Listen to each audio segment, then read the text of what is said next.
ബദലേക്ക് straight വരുന്നു, കാണുന്നു, സംസാരിക്കുന്നു, ഡിസിഷൻസ് എടുത്ത് പോയതാണ്. എൻ്റെ ഇൻറ്റ്യൂഷൻ എന്നോട് പറഞ്ഞു ഈ പടം ചെയ്യണം, ഞാൻ ചെയ്തു. ഡയറക്ട് ചെയ്യുന്ന നിവിൻ സായ് പല്ലവി പടമായിരുന്നു. ആ ഒരു സിംപ്ലിസിറ്റി ഉണ്ട്, അത് തന്നെയാണ് മമിതയുടെ വിജയം എന്ന് ഞാൻ വിശ്വസിക്കുന്നു. ജസ്റ്റിൻ എന്ന പേര് പറയുമ്പോൾ തന്നെ ഒരുപാട് പേരുകൾ നമ്മുടെ മനസ്സിലേക്ക് പല ജസ്റ്റും ചേട്ടന്മാരെ നമുക്കറിയാം. സ്പോട്ടിൽ എന്താണോ ചെയ്യാൻ തോന്നുന്നത് അത് ചെയ്യാൻ വർക്കായി അല്ലെങ്കിൽ റീടേക്ക്. നമുക്ക് ഒരുമിച്ചൊരു സിനിമ ചെയ്യാം. ദുൽഖർ ആലോചിക്കുന്നുണ്ട്, നമ്മുടെ സൈഡിൽ നമ്മൾ ആലോചിക്കുന്നുണ്ട്. ആഫ്റ്റർ പ്രേമ നമ്മൾ ചെയ്യാൻ വെച്ചിരുന്ന സിനിമയായിരുന്നു ഇത്. പിന്നെ അത് അൽഫോൺസിന് 3D ചെയ്യണമെന്ന് ആഗ്രഹം എന്ന് പറഞ്ഞ് മാറ്റി വെച്ച സിനിമയാണ്. സുരേഷ് കൃഷ്ണ അടിപൊളി മെമ്പറാണ്. ഞാൻ ഇപ്പോൾ കഴിഞ്ഞ ഇത്രയും നാളിനിടയിൽ കണ്ടുപിടിച്ച ജം എന്ന് പറയുന്ന മച്ചാനാണ്.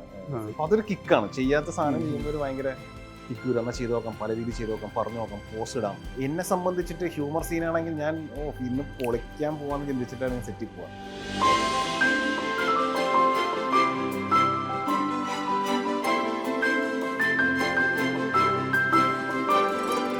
മൈജിയിൽ നിന്ന് പർച്ചേസ് ചെയ്യുമ്പോൾ 30 കോടി രൂപയുടെ ഉറപ്പായ സമ്മാനങ്ങളും ഡിസ്കൗണ്ടുകളുമായി. നിവിൻ പോളിയാണ് ക്യൂ സ്റ്റുഡിയോയിൽ. നിവിൻ ആദ്യം കൺഗ്രാറ്റ്സ്. എനിക്ക് ഗംഭീര വിജയമാണ് ബത്ലഹേം കുടുംബ യൂണിറ്റ്.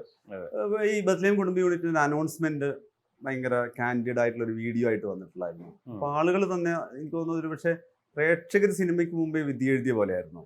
ഇതെന്തായാലും അവര് മനസ്സിലേക്ക് അപ്പം തന്നെ എടുത്തു വെച്ചൊരു ഫ്രെയിം പോലെയാണ്. നിവിൻ എത്രത്തോളം കോൺഫിഡൻസ് ഈ ഇനീഷ്യൽ അനൗൺസ്മെന്റ് സമയത്ത് മുതൽ ഉണ്ടായിരുന്നു? ഇത് ഗിരീഷിന്റെ പടമാണല്ലോ, പിന്നെ ഭാവനയാണ് ഇതിന്റെ ബാക്കിങ്. അപ്പോൾ അതൊരു ക്വാളിറ്റി ടീമാണ്. നല്ലൊരു പ്രൊഡക്ഷൻ ഹൗസ്, നല്ലൊരു ഡയറക്ടർ. പിന്നെ ഇവർ ഗിരീഷ് വന്ന് കഥ പറഞ്ഞിരുന്നു. കഥ ഭയങ്കര ഇൻട്രസ്റ്റിംഗ് ആയിട്ട് ഫീൽ ചെയ്തു.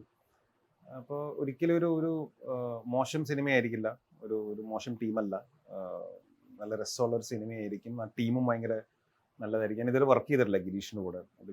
വർക്ക് ചെയ്യണം എന്നുള്ളത് മനസ്സിൽ ഭയങ്കര ആഗ്രഹമുള്ളൊരു കാര്യമാണ്. ഞങ്ങൾ മുമ്പൊരു പടം പ്ലാൻ ചെയ്തതാണ്.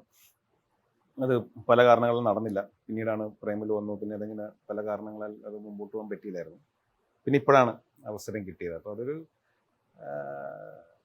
ഹാപ്പി ആയിരുന്നു. ഒരു നല്ല പടമായിരിക്കും എന്ന് മനസ്സിലൊരു തോന്നലുണ്ടായിരുന്നു സിനിമ കമ്മിറ്റ് ചെയ്യുമ്പോൾ തന്നെ. ഇപ്പൊ നമുക്ക് വിനീത്, ജൂഡ്, എബ്രിഡ് ഷൈൻ, അങ്ങനെ ഓരോ ഫിലിം മേക്കേഴ്സും, നിവിൻ്റെ ഒരു 15 years കരിയറിൽ ഓരോ ഫിലിം മേക്കേഴ്സും നോക്കിക്കഴിഞ്ഞാൽ കുറേയൊക്കെ ഭയങ്കര തിക്ക് ഫ്രണ്ട്സ് ആവുന്ന, റിപ്പീറ്റ് ചെയ്യുന്ന, എനിക്കൊന്ന് നിവിനോട് തന്നെ സംസാരിച്ചപ്പോൾ നമ്മൾ പറഞ്ഞിട്ടുണ്ട്, ഇപ്പം ഒന്നിൽ കൂടുതൽ തവണ ഫിലിം മേക്കർ ആഗ്രഹിക്കുന്ന ഒരു ആക്ടറായിട്ട് തോന്നിയിട്ടുണ്ട്. ഗിരീഷിന്റെ സിനിമകൾ ഏറ്റവും യോജിക്കുന്ന നടനായിട്ടാണ് ആളുകൾ നിവിനെയും കാണുന്നത്. അപ്പൊ ആളുകൾ തന്നെ ഇപ്പൊ ഒരു ആലുവ കറുകിറ്റി കോമ്പിനേഷൻ പോലെ, ഒരു അങ്കമാലി ആലുവ അടുത്തടുത്തിരിക്കുന്ന സ്ഥലം പോലെയാണല്ലോ. എത്രത്തോളം റിലേറ്റബിൾ ആയിരുന്നു ഈ പടം? ഭയങ്കര റിലേറ്റബിൾ കഥയായിരുന്നു. ആക്ച്വലി ഇത് എൻ്റെയൊക്കെ ചെറുപ്പകാലത്ത് ഞാൻ കണ്ടിട്ടുള്ള, ഞാൻ ജനിച്ചുള്ള ചുറ്റുപാടുകളുള്ള ചേട്ടന്മാരും കൂട്ടുകാരും ഒക്കെ ആയിട്ട് നമ്മൾ ഒരുപാട് 10-17 വർഷത്തോളം ഒരു പള്ളിയുടെ മുമ്പിലായിരുന്നു നമ്മൾ താമസിച്ചിരുന്നത്. അപ്പോൾ അവിടെ അപ്പുറവും വീടുകളുണ്ട്, അങ്ങാടികളുണ്ട്. അപ്പോൾ അവിടെയുള്ള ചേട്ടന്മാർ ഡെയിലി പുറത്തു പോവുക, ഈവനിങ് ആ വഴിയിൽ ക്രിക്കറ്റ് കളിക്കുക, സൺഡേസ് പുറത്ത് ഇവരുടെ ചേട്ടന്മാരുടെ പോവുക. അപ്പോൾ പള്ളിയിൽ എല്ലാ പരിപാടിക്കും ആക്റ്റീവാണ്, CLCയിൽ ആക്റ്റീവാണ്. ഇവരുടെ കൂടെ ആയിരുന്നു 15-17 years. പള്ളിയിലെ എല്ലാ പെരുന്നാൾ, പള്ളിയിലെ മറ്റേ ഗാനമേള പരിപാടി, എന്നിടെ അടി, ഇതെല്ലാം കാണാൻ ഇത് വേറൊരു വേൾഡ് ആയിരുന്നു എൻ്റെ ചെറുപ്പത്തിൽ. ഇത് വളരെ റിലേറ്റബിൾ ആയിട്ടുള്ള, ജസ്റ്റിൻ എന്ന പേര് പറയുമ്പോൾ തന്നെ ഒരുപാട് പേരുകൾ നമ്മുടെ മനസ്സിലേക്ക് പല ജസ്റ്റും ചേട്ടന്മാരെ നമുക്കറിയാം. കാരണം ഡെയിലി ഇവരുടെ കൂടെയാണല്ലോ. ഈ ഫുൾ പിള്ളേരുകളാണ് ആ സ്ട്രീറ്റിൽ. എൻ്റെ പ്രായത്തിലുള്ളവരുണ്ട്, എന്നെക്കാളും ജൂനിയേഴ്സ് ആയിട്ടുള്ളവരുണ്ട്, സീനിയേഴ്സ് ഉണ്ട്. അപ്പം ഈവനിങ്സ് എല്ലാവരും കടയുടെ തിണ്ണയിൽ വന്നിരിക്കുക, കടകൾ അടച്ചു കഴിഞ്ഞിട്ട് അവിടെ നിന്ന് വർത്താനം പറയുക, തമാശകളി, ഇതെല്ലാം ഉള്ള ഒരു ചെറുപ്പകാലമാണ്. ഇത് എന്നെ സംബന്ധിച്ചുള്ള ഇത് ഭയങ്കര റിലേറ്റബിൾ ആയിരുന്നു. മൊത്തം ക്യാരക്ടേഴ്സും ആ വേൾഡും. പിന്നെ ഗിരീഷ് ആണെങ്കിലും ഗിരീഷിൻ്റെ എല്ലാ സിനിമകളിലും എല്ലാ ക്യാരക്ടേഴ്സ് അങ്ങനത്തെ റൂട്ടഡ് ആയിട്ടുള്ള ഭയങ്കര സോൾഫുൾ ആയിട്ടുള്ള ക്യാരക്ടേഴ്സാണ് നമ്മൾ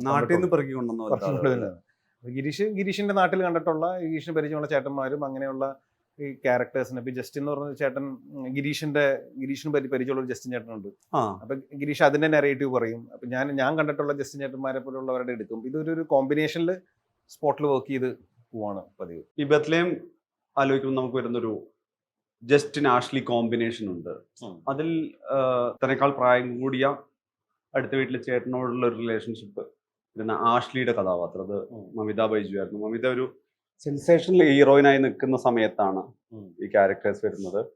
ഈ പറയുന്ന നിവിനും പാരലലി ഇവിടെ ഒരു ആസ് എ വ്യൂവറായിട്ടും മമിതയുടെ ഒരു കരിയർ ഗ്രോത്ത് കാണുന്നതാണ്. അവരുടെ ഒരു ഫൈനസ്റ്റ് മൊമെന്റ് ഉള്ള സിനിമയായിരുന്നു. അതെ. മമിതയോട് നമ്മൾ ബോസ് ആൻഡ് കോ സിനിമയിൽ ഷൂട്ട് ചെയ്തിട്ടുണ്ട്. അപ്പൊ അന്ന് മുതൽ ഭയങ്കര ഫ്രണ്ട്സ് ആണ് ഞങ്ങള്. അപ്പൊ ഇങ്ങനെ എനിക്ക് ആ സമയത്ത് എന്തുവാണ് ഇങ്ങനെ ഒരു സിനിമയെ കുറിച്ച് ഒരു ഐഡിയ മമിത ആദ്യമായിട്ട് പറയുന്നത്. ഇങ്ങനെ ഗിരീഷിന്റെ അടുത്ത് ഇങ്ങനെ ഒരു പരിപാടി ഉണ്ട്, അവരിങ്ങനെ ഗിരീഷ് സ്കൂളിൽ നിന്ന് വരുന്ന ആളാണല്ലോ. അതെ ആ സ്കൂളിൽ നിന്നുള്ളതാണ്. പിന്നെ സൂപ്പർ ശരണയിൽ ഭയങ്കര രസമായിരുന്നു മമിതയുടെ ക്യാരക്ടർ. അപ്പൊ അത് കണ്ട് ഇഷ്ടപ്പെട്ടിട്ടാണ് നമ്മൾ ഇതിലേക്ക് വിളിക്കുന്നത്. പക്ഷെ ഇപ്പോ അത് കഴിഞ്ഞ് പ്രേമലു വരുന്നു, ഡ്യൂഡ് വരുന്നു, ജനനായകൻ വന്നു, വിശ്വനാഥൻ ഇത് വരുന്നു. ഇപ്പൊ എല്ലാ സിനിമകളും നോക്കിയാൽ ഇറങ്ങുന്ന സിനിമകൾ മാസീവ് ഹിറ്റ്സ് ആവാൻ കിട്ടുക എന്ന് പറഞ്ഞാൽ എല്ലാവരും ആഗ്രഹിക്കുന്ന കൊതിക്കുന്ന ഒരു കാര്യമാണ്. അതെല്ലാം ഒരു 100 crore പ്ലസ് പടങ്ങൾ. പക്ഷെ എന്നിട്ടും ഒരു ക്യാരക്ടറിൽ ഒരു ചേഞ്ച് ഇല്ല. അങ്ങനെ തന്നെ ഡൗൺ ടു എർത്ത് ആയിട്ട് നിൽക്കുന്ന, എല്ലാവരായിട്ടും വളരെ ഫ്രണ്ട്ലി ആയിട്ട് നിൽക്കാൻ പറ്റുക എന്ന് പറയുന്നത് ഭയങ്കര പാടാണ്. അപ്പോൾ മമിത മെയിൻറ്റെയിൻ ചെയ്യുന്ന ആ ഒരു സിംപ്ലിസിറ്റി ഉണ്ട്. അത് തന്നെയാണ് മമിതയുടെ വിജയം എന്ന് ഞാൻ വിശ്വസിക്കുന്നു. ഇപ്പോഴും അതേ ഫ്രണ്ട്ലി ആണ്. അത് ഗിരീഷിനെ കാണുന്നതാണെങ്കിൽ എല്ലാവരോടും എങ്ങനെയാണോ മുമ്പ് ഉണ്ടായിരുന്നത് അതേപോലെ തന്നെ നിൽക്കുന്നു. അത് ഇനി മെയിൻറ്റെയിൻ ചെയ്ത് പോകാൻ പറ്റട്ടെ എന്നാണ് ആഗ്രഹിക്കുന്നത്. വർക്ക് ചെയ്യാൻ ഭയങ്കര കംഫർട്ടബിൾ ആണ്. ബദ്ലയും ഒക്കെ ചെയ്യുന്ന സമയത്ത് അങ്ങനെ ഒരു കുറെ ഡേറ്റ്സിന്റെ ഇഷ്യൂ ഉണ്ട്. തമിഴ് പടം, തെലുങ്ക് പടം ഇതെല്ലാം ഉണ്ടെങ്കിലും അത് ആരും അറിയാതെ വളരെ സൈലന്റ് ആയി, ഭയങ്കര തിരക്കുണ്ടെന്നൊന്നും കാണിക്കാതെ വളരെ സൈലന്റ് ആയിട്ട് നിന്ന് അത് മാനേജ് ചെയ്ത് വന്ന് ഈ പടം വളരെ വൃത്തിയായിട്ട് ചെയ്ത് തീർത്തു. അപ്പൊ അത് ഗിരീഷിനോട് ഭയങ്കര റെസ്പെക്ട്ഫുള്ളി ബിഹേവ് ചെയ്യുന്നുണ്ട്.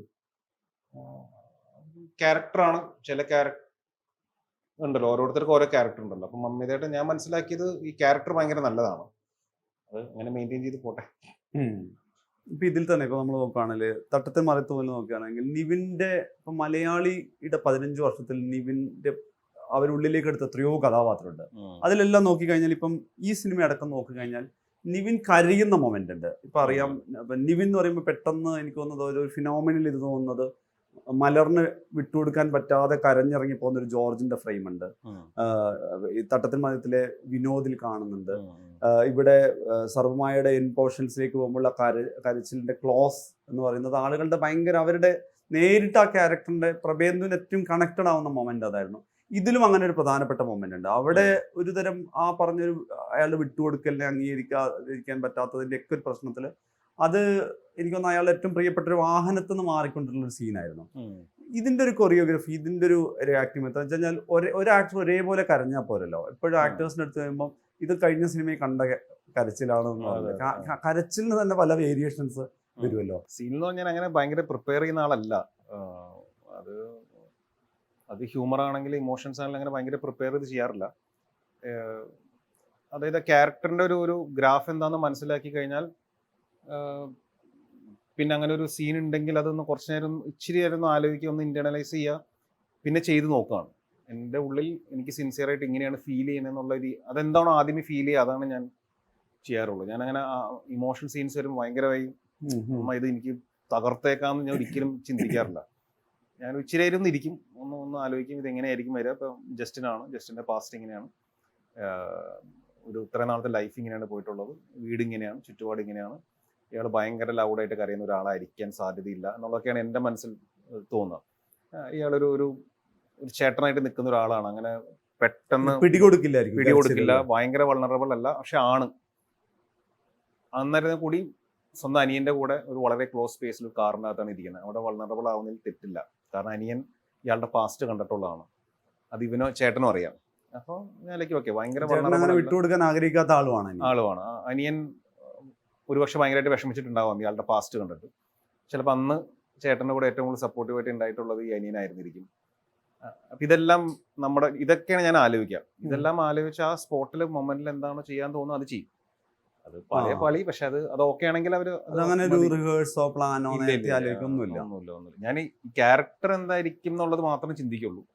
പിന്നെ ഇങ്ങനെ കുറെ കണക്ഷൻസ് ആലോചിക്കും, ഇത് എങ്ങനെയായിരിക്കും, അത് പാസ്റ്റിൽ ഇങ്ങനെ ചെയ്തിട്ടുണ്ടാവുമല്ലോ, അപ്പോൾ ഇതൊരു വളരെ നമ്മളിങ്ങനെ പൊട്ടിപ്പോകുന്നൊരു മൊമെന്റ് ആണ്. പക്ഷെ എന്നാലൊരു ലാർജ് ക്രൗഡിന്റെ മുമ്പിലല്ല. ലാർജ് ക്രൗഡിന് മുമ്പിലാണ് ചിലപ്പോൾ ഇയാൾ ദേഷ്യപ്പെട്ട് ഇറങ്ങി പോയാൽ.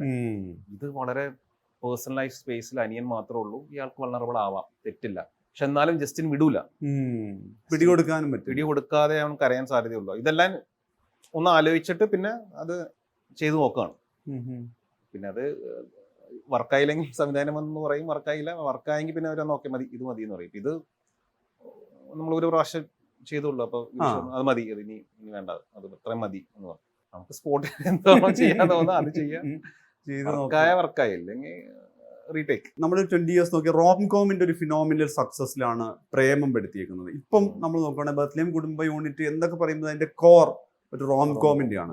അപ്പം നിവിനെ സംബന്ധിച്ചോളം നിവിന്റെ സേഫ് സോൺ ആയിട്ടും റോം കോം ആണ് പറയുന്നത്, ഗിരീഷ് ഷെഡിയുടെ സേഫ് സോൺ ആണ്. ശരിക്കും നമ്മളത് ഡീകോഡ് ചെയ്ത് കഴിഞ്ഞാൽ ഇത് രണ്ടും ഏറ്റവും റിസ്കി സോണാണ് ശരിക്കും ചെയ്തെടുക്കാനുള്ളത്. കാരണം പാളിയാൽ അടിയെ പാളുന്ന സംഗതിയാണ്. ഈ റോം കോം ഇത്ര എളുപ്പത്തിൽ ക്രാക്ക് ചെയ്യാൻ പറ്റുന്നു, പക്ഷെ അത്ര എളുപ്പമല്ല ഒരു ജോണറേ അല്ല. എനിക്കത് വളരെ ഡിഫിക്കൽട്ടായിട്ടാണ് തോന്നിയിട്ടുള്ളത്. ഒരു ഫിലിം മേക്കറെ സംബന്ധിച്ചിട്ട് ഏറ്റവും സിമ്പിളായിട്ട് കഥ പറയാനാണ് ഏറ്റവും പാട്. വളരെ മനുഷ്യരുടെ കഥ പറയുന്ന, വളരെ നാച്ചുറലായിട്ട് ആർട്ടിസ്റ്റിനെ പെർഫോം ചെയ്യിപ്പിച്ച്, എന്നാൽ അത് തിയേറ്ററിൽ അത് അവർക്ക് ഓരോ ക്യാരക്ടറിനെയും തിയേറ്റർ വിട്ട് ഇറങ്ങുമ്പോൾ എല്ലാവരെ കുറിച്ച് സംസാരിക്കുന്നു, റിവ്യൂസിൽ വരുമ്പോൾ ഓരോ ക്യാരക്ടേഴ്സിനെ കുറിച്ച് സംസാരിക്കുന്നുണ്ടെങ്കിൽ ആ ക്യാരക്ടേഴ്സ് അവരുടെ ഉള്ളിൽ കയറിയതുകൊണ്ടാണല്ലോ. അപ്പോൾ ഏറ്റവും ടഫസ്റ്റ് ജോബ് എന്ന് പറഞ്ഞാൽ എനിക്ക് തോന്നുന്നു ഈ ഹ്യൂമർ, പ്രണയം എടുക്കുന്ന സംവിധായകന്. അതായത് അവർക്ക് അറിയണല്ലോ ഇത് ഓവറായോ, ഇത് ഇയാൾ ഭയങ്കരമായിട്ട് കാണിക്കുന്നുണ്ടോ, ഇല്ല ഇത് ഇതുകൊണ്ട് തിയേറ്ററിൽ നോക്കുമ്പോൾ ഇത് അവിടെ മ്യൂസിക്കും സൗണ്ടും വരുമ്പോൾ തിയേറ്ററിൽ ഇത് ഇമോട്ട് ചെയ്ത് ആൾക്കാർക്ക് ഫീൽ ചെയ്യുമെന്ന് ജഡ്ജ് ചെയ്യാൻ പറ്റുക എന്ന് പറഞ്ഞാൽ അത് ഭയങ്കര സ്കില്ലാണ്. അതുകൊണ്ടാണ് ഇവിടെ റോം കോംസ് ഒരുപാട് ഡയറക്ടേഴ്സ് ട്രൈ ചെയ്തിട്ടുണ്ടെങ്കിലും വളരെ ചുരുക്കം ഡയറക്ടേഴ്സിനാണ് അത് കൺസിസ്റ്റന്റ് ആയിട്ട് സക്സസ് റേഷ്യോ ഭയങ്കര കുറവാണ് ചെയ്തിട്ടുള്ളൂ. പിന്നെ എനിക്കൊന്ന് എടുക്കാൻ ധൈര്യക്കുറവുള്ള ഒരു സെഗ്മെന്റുമാണ് ആളുകൾക്ക്. റോം കോം ചെയ്ത് നോക്കാൻ ഒരുപാട് ഗ്യാപ്പിലാണല്ലോ വരുന്നത്. അതെ.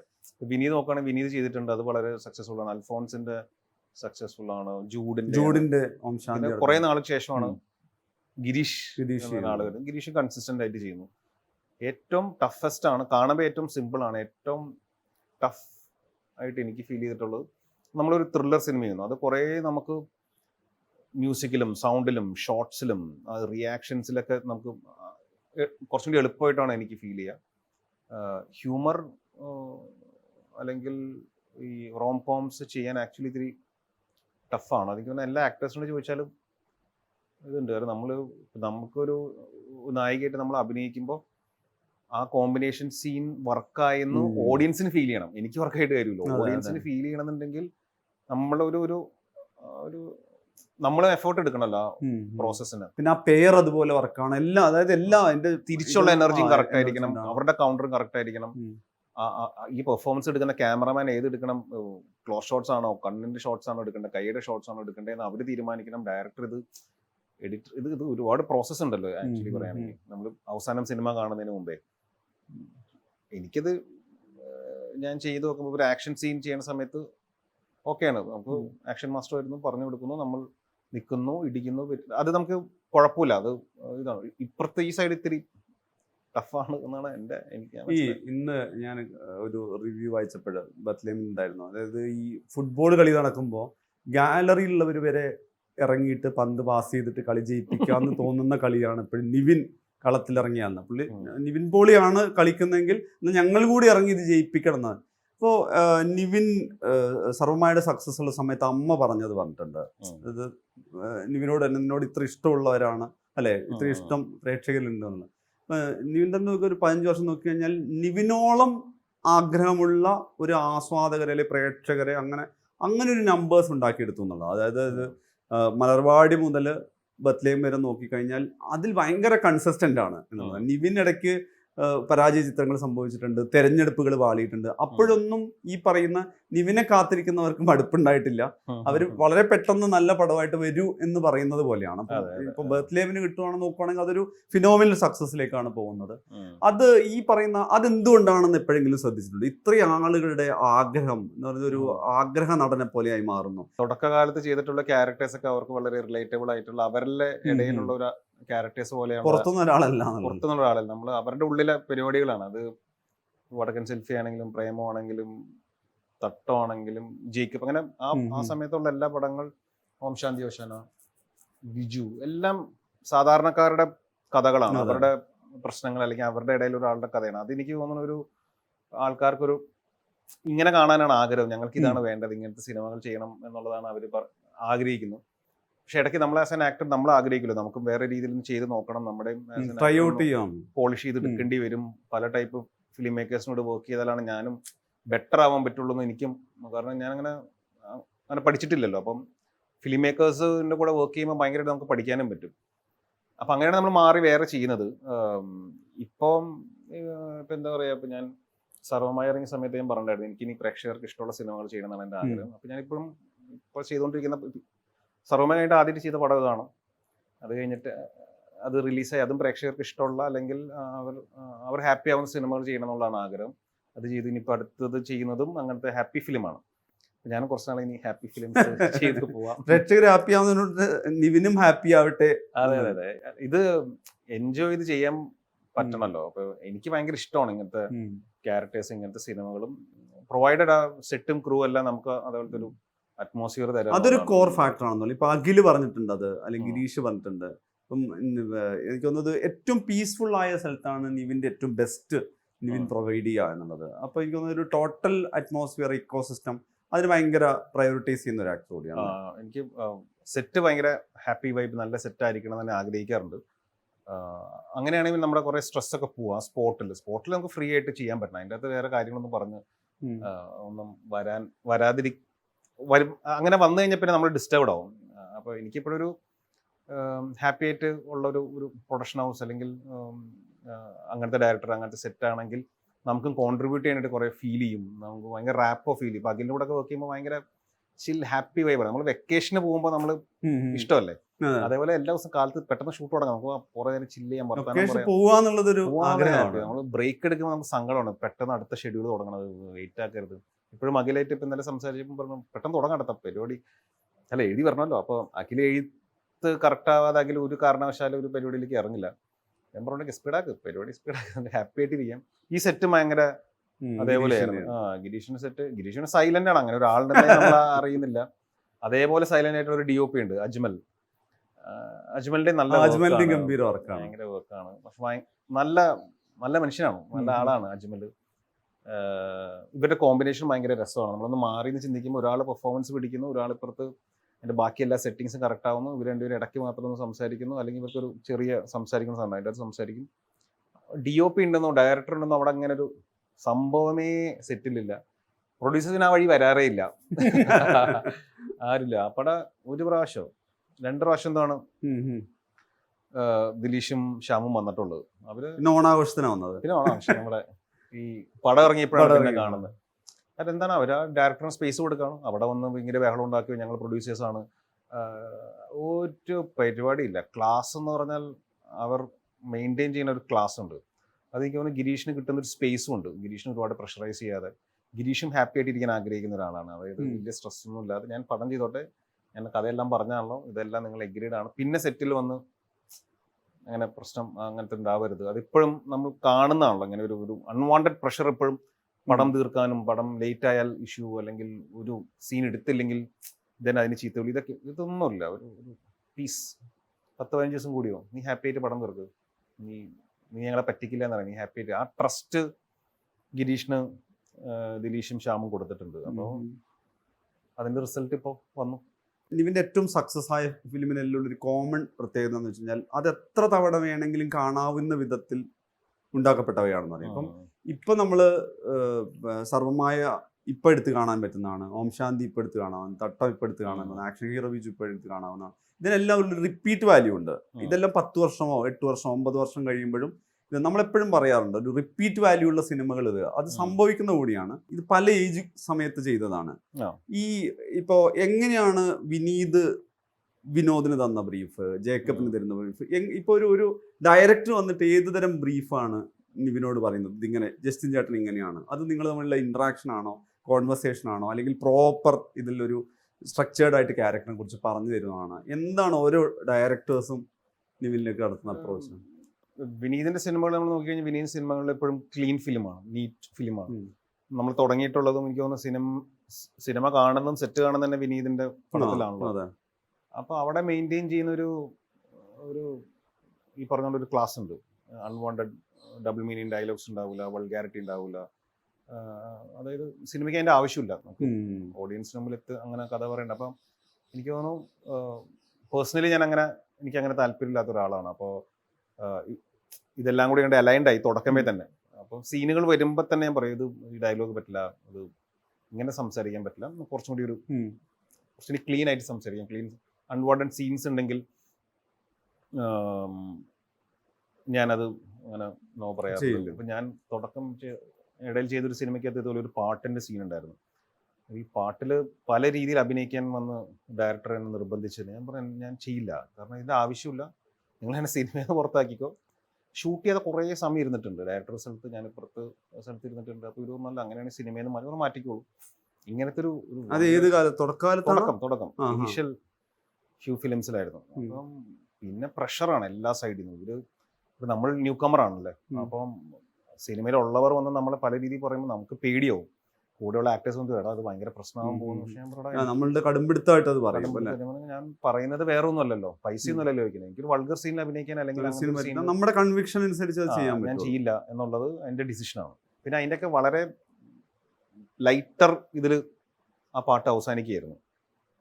അപ്പോൾ ഞാൻ അത്തരം പരിപാടികളിൽ നിന്ന് തുടക്കമേ ഉണ്ടെങ്കിൽ തന്നെ നമ്മളില്ല, എന്താണെന്ന് വെച്ചാൽ നിങ്ങൾ ചെയ്തോളൂ, ഹാപ്പി ആയിട്ട് വേറെ ആൾക്കാർ ചെയ്തു, ഞാൻ കംഫർട്ടബിൾ അല്ല ഒന്നും അങ്ങനെ ചെയ്യാൻ.